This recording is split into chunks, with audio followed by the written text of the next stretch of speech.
Yo, Sims fans, want to dive into The Sims 4 for totally free on your PC? This 2-minute guide's got you covered for 2025.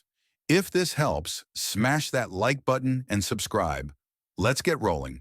Step 1. Fire up your favorite browser, Chrome, Edge, whatever, and head to thesims4.com.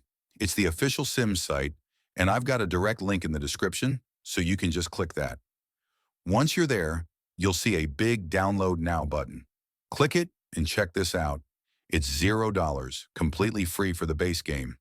Step 2, pick your platform. If you've got Steam or Epic Games installed, you can search for The Sims 4 there. But we're going with the EA app for Windows, easiest way to go.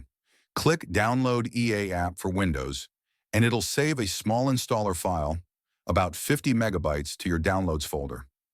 Step 3, find that EA app installer .x in your downloads. Check File Explorer if it's not on your desktop. Double-click it, hit Let's Go, and if Windows asks to allow changes, click Yes. The EA app installs in like 20 seconds. Once it's done, the app opens. Log into your EA account. No account, no sweat. Scroll down, click Create Account, and set one up with your email in a minute. Step 4.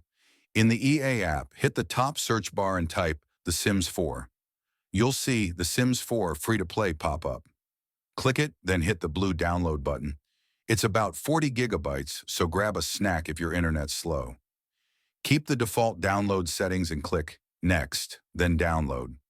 You'll see the progress in the bottom left of the EA app. Once it's done, it auto-installs. Step 5. Head to Library or Installed Games in the EA app. Find The Sims 4 and click Play.